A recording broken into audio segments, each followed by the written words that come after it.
Thank you to Rachel, Wolfgang, and Ben for that great discussion. We've heard a lot today about economic coercion and how it can be used to influence policy. We're now going to discuss a possible response or solution.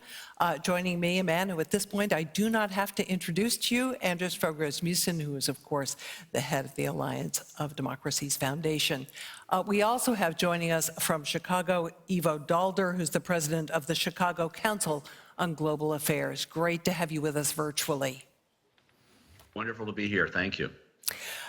Anders, you have proposed an Article 5 to counter authoritarians trying to use economic muscle as a tool. Explain to us exactly what this Article 5 is. Yeah, we call it an Article 5 because Ivo and I worked together in NATO. Ivo as the American ambassador to NATO, me as Secretary General of NATO, and we discussed this. How could democracies work closer together? And now we got the idea to promote this idea of an economic Article 5, inspired, of course, by the NATO Article 5 that states that we consider an attack on one an attack on all. Exactly the same should be the case in the economic field. If, for instance, China exercises economic coercion against Australia or Lithuania, then the rest of the democratic world should consider this attack as an attack on us all. And we should collectively help those countries exposed to such economic coercion. That's basically the idea of an economic Article 5.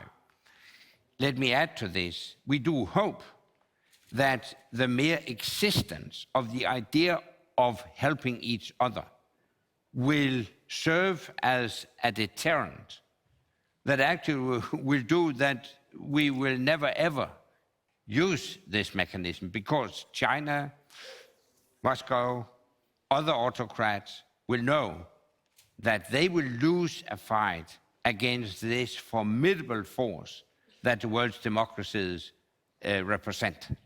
Anders, do you have any proof that that will work? Well, we haven't tried it yet, so why not try it? I mean, if Lithuania, for instance, a small, relatively small European country, when it is exposed to Chinese economic coercion, then of course all of us should help Lithuania. We should also provide credit facilities for individual companies that want to review their supply lines away from China to more stable democracies. I think it would work. Ivo, are we talking here about a NATO-based coalition or some other configuration of like-minded countries?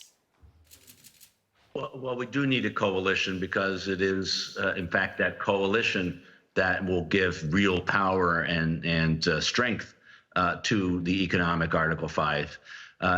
Article 5 doesn't work without the North Atlantic Treaty Organization, and an economic Article 5 won't work unless you have a configuration of states that have both the economic power and the willingness to work together to, in the first instance, declare their support for an economic Article 5, and secondly, to implement it should coercion of the kind that Anders just described arise. So there are a variety of ways we can think of this. We can look at existing institutions, starting perhaps with the European Union, which already has some mechanisms, as well as the G7, and we bring those two together. You have about 55 to 60% of global GDP in the economies that are represented in that grouping.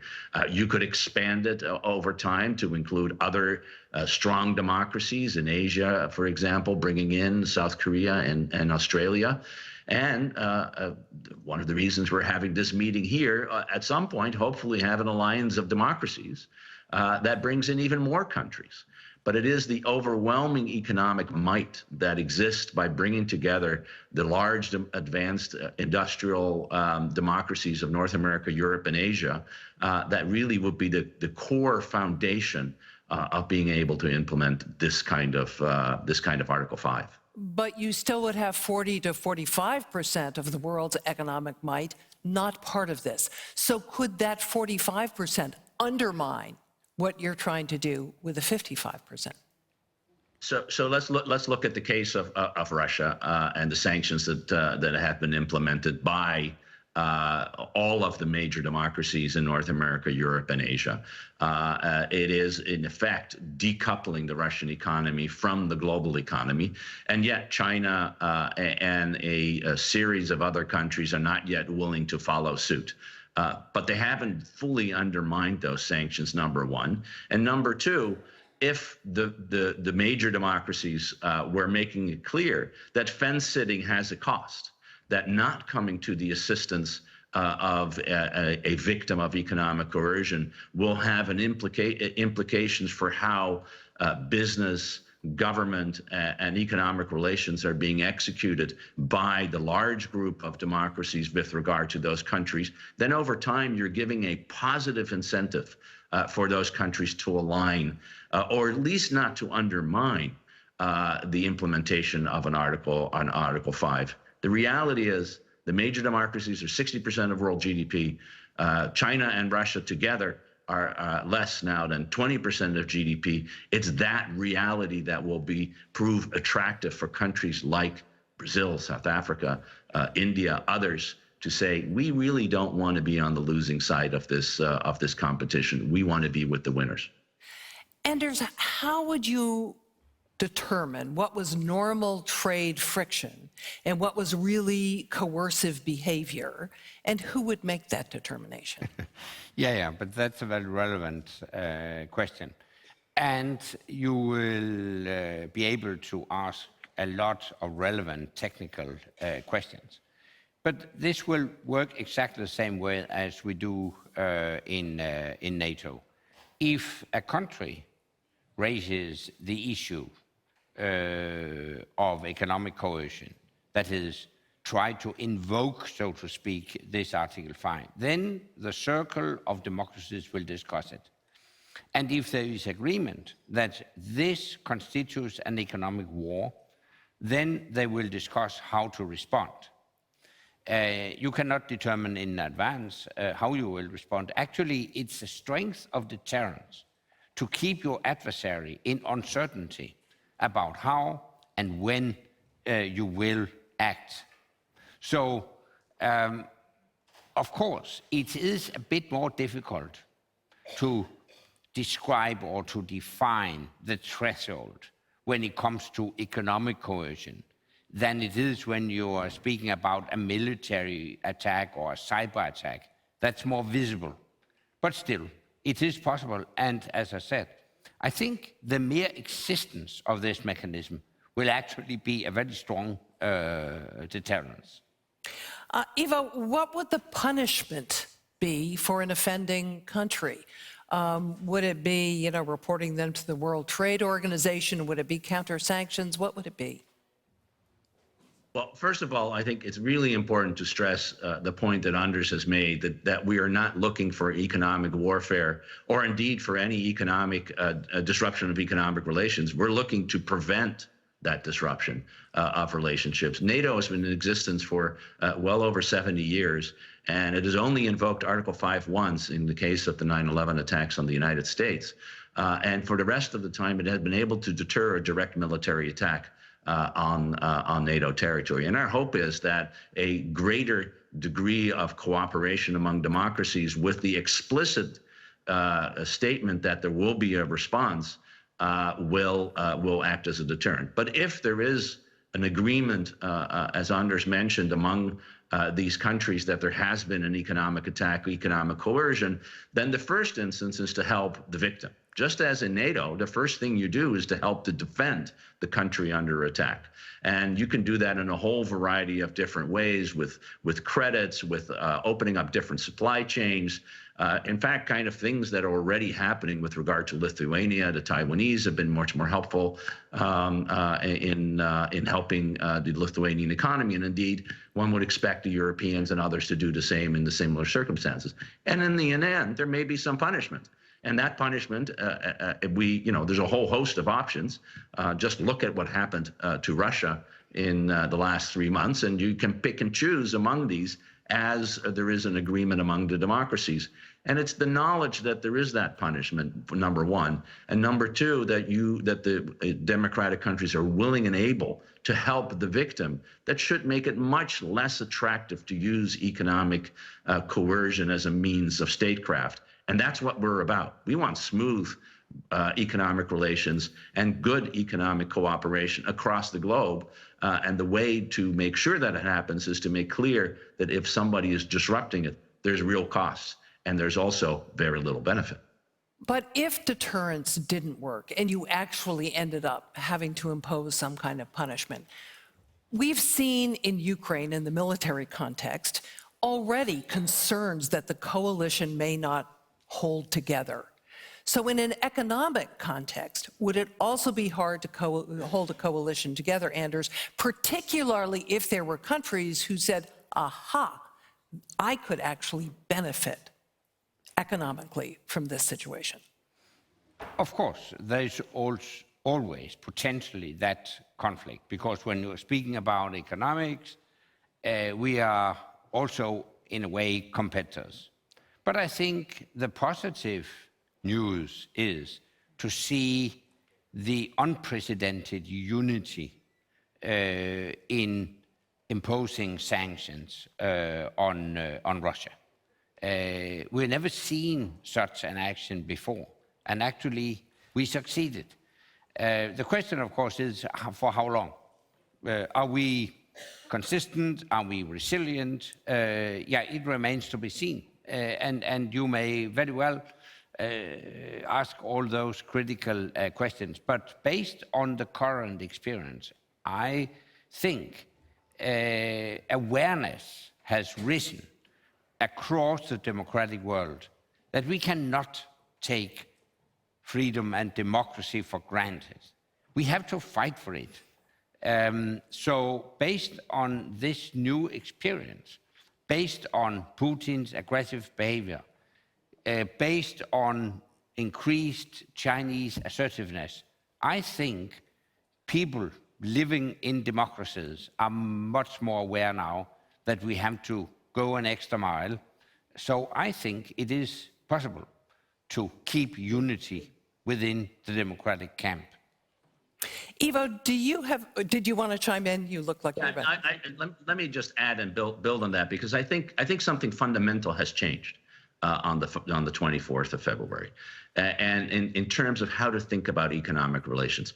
Really, for 30 years since the end of the Cold War, we have thought about economic interaction on a global scale to be driven by one big criterion: efficiency. The efficiency of supply chains, the just-in-time forms of supply chains, the ability to make as much money for your national and other industries as possible by being invested and trading with countries around the world. What's changed is that instead of efficiency, we're now going to look at resilience.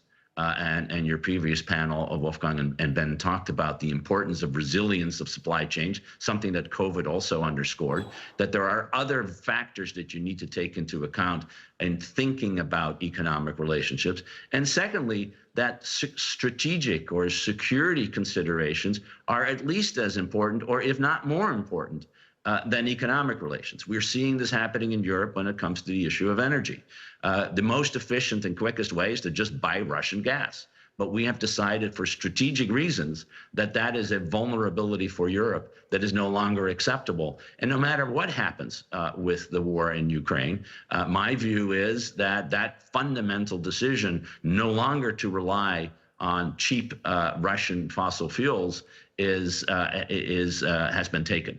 And so there is now this more strategic effort to think about economic relationship with other countries, not just in economic terms, but in strategic terms. And that was why something like an economic Article 5 at this point, I think, has a far greater likelihood of being acceptable than it was in the previous era, where the economic factors were driving how to think about trade, investment, and the movement of goods, capital, and people.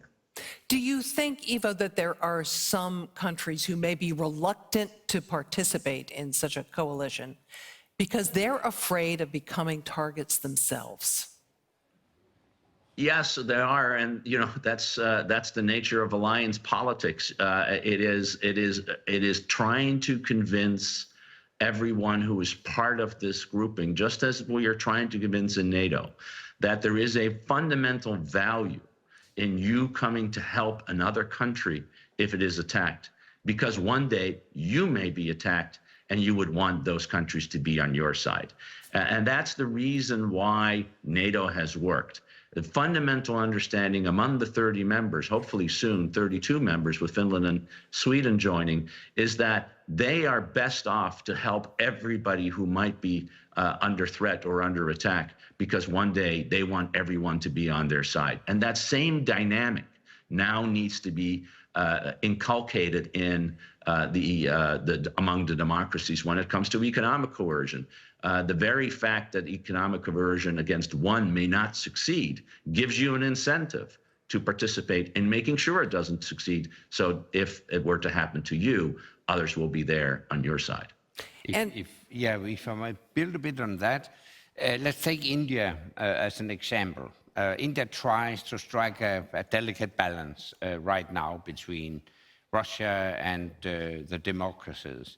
I think an economic Article 5 and a grouping of democracies, or even an alliance of democracies, should be so attractive that countries would, so to speak, voluntarily seek membership of that grouping.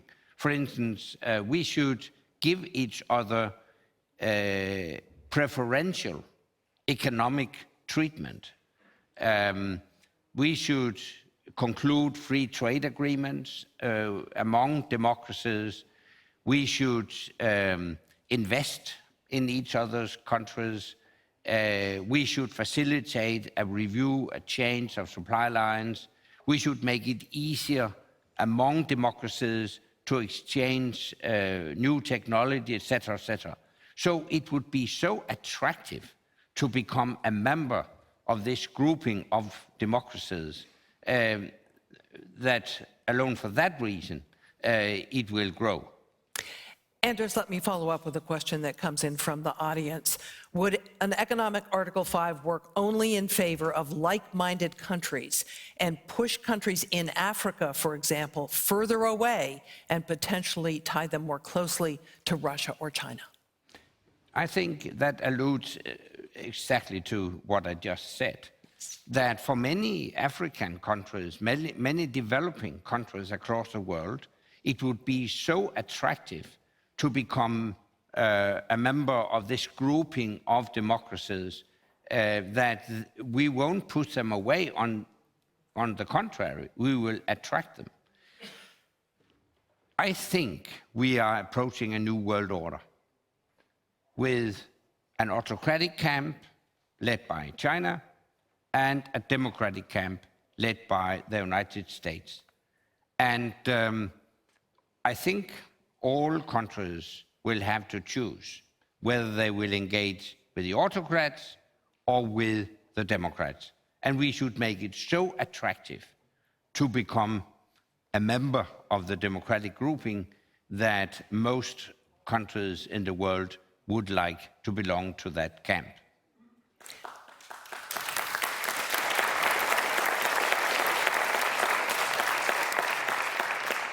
Ivo, a question for you about private companies. Should the governments in this coalition be able to dictate to private companies their business?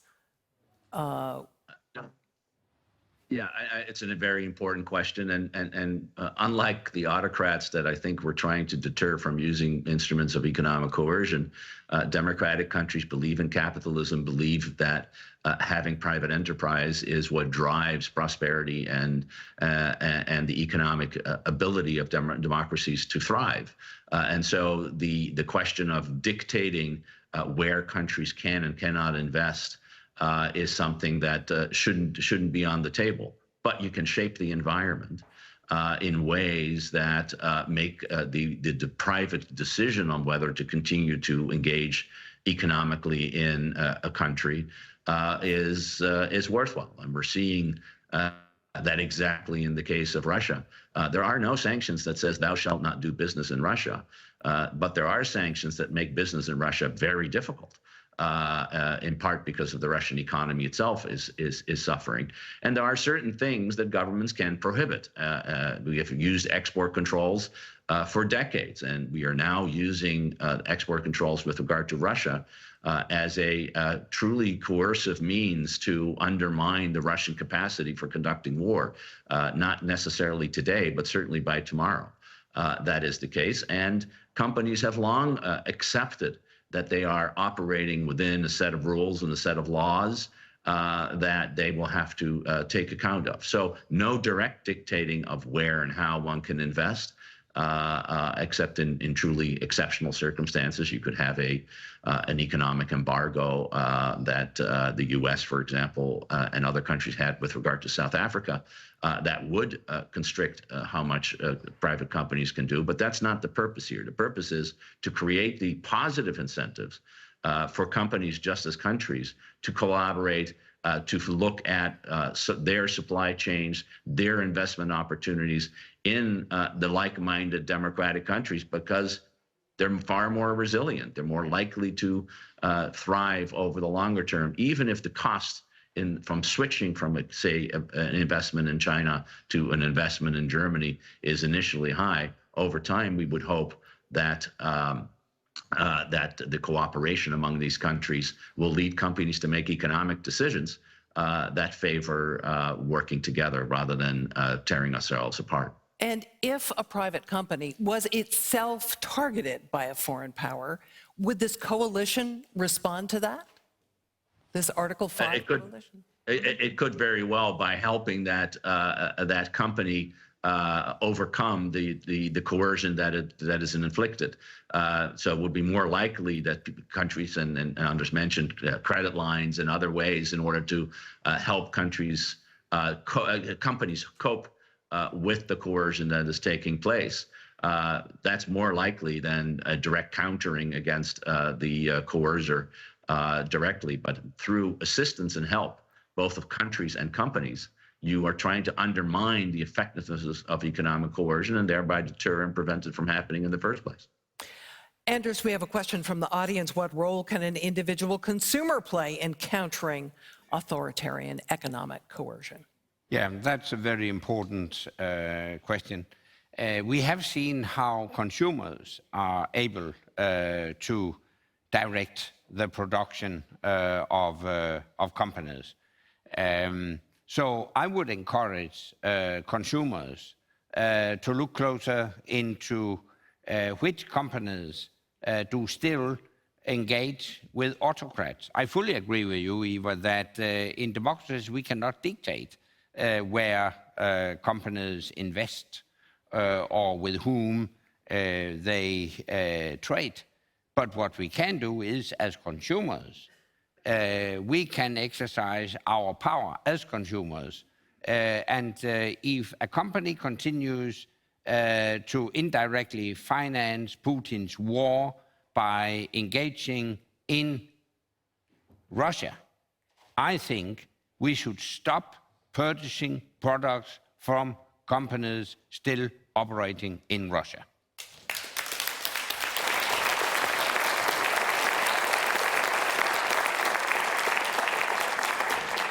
Anders, you've been promoting the idea of an economic Article 5 for some time. Are you making progress in making it a reality? Indeed, yes. I have spoken with a lot of political leaders, and obviously many of them ask exactly the same critical questions as you do. But as Ivo stressed, it is about the idea of having the instrument to counter economic coercion. And as Ivo also mentioned, the European Union has actually introduced such an anti-coercion instrument, and we can build on that. So it's not just hot air, it's a reality. And we have made some progress, and we can build on the instrument already developed by the European Union. Ivo, a related question from the audience. How long do you believe it will take to build an alliance solid and sufficient enough to deter a country as economically powerful and resource-heavy as China? So it's a great question, and you know, I've known Anders for a long time. He's not a patient man. I'm not either. So we're going to try to figure out how to move this forward as quickly as possible. I mean, there is a new era, as I stressed. The world has changed in fundamental ways. We see countries like Singapore putting economic sanctions on Russia, a country like Switzerland putting financial sanctions on Russia. We've never seen anything like it. And as a result, I think the time is really ripe at the G7 meeting in June, at the NATO summit later in the month, and continuing this process of pushing for something like this, for the democracies to work together, to think about this, not just in security terms, which they've long done, but increasingly in economic terms, because the world is being divided, not by us, but by them. By the autocracies. They are not playing according to the rules of the road on political, security, or economic sense. And so there is a growing incentive for people to cooperate. It's within that structure that something like an economic Article 5 may just be a first step for countries to cooperate, because it's actually relatively simple. It's a commitment to work together to counter economic coercion, something all countries who are facing autocratic coercion would want to do. And so the impatience that we have can, I think, be translated in real progress in just the months ahead. Ivo Daalder and Anders Fogh Rasmussen, thank you both for joining us here today for this conversation.